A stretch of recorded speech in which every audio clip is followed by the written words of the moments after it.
We're seeing more protests here in D.C. over the Ferguson case. At one point today, protesters blocked traffic in both directions along parts of I-395, leading to arrests.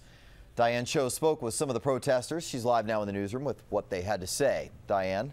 Well, Scott, 8 people were arrested today out of a crowd of about 3 dozen that protested today on 395, and they say they won't stop until they have justice.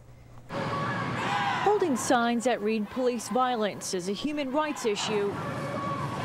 Protesters joined hands on 395 near the D Street Northwest exit, bringing traffic to a halt in both directions. There's no justice for Mike Brown. There's no justice for anyone, any black person in this country that is killed by police officers. Officers were forced to reroute traffic after it caused major backups on the highway.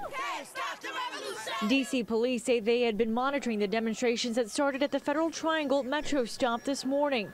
By the time the crowd moved to the highway, they were given a warning and advised that they would be issued citations if they didn't comply. They say all but 8 refused to leave. Some were seen laying on the ground before officers used zip tie cuffs to remove them from the area. We shut down 395, and it wasn't to cause any ruckus with people. It was to call attention to everything needs to be at a standstill until people understand that lives matter.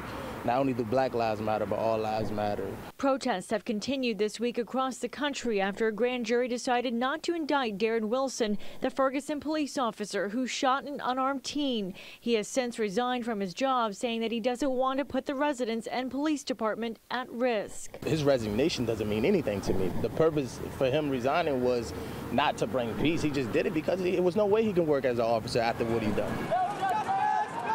They say at the end of the day, it's not about being seen or heard.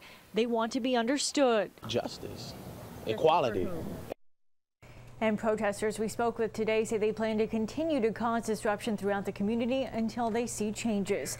In the newsroom, Diane Cho, ABC 7 News. All right, thank you, Diane. Some players with the St. Louis Rams are showing their support for protesters in Ferguson. Before today's game against the Raiders, several players displayed their hands in the hands up, don't shoot signal that has been used by protesters. Some players also repeated the gesture after the Rams scored a touchdown in the first quarter.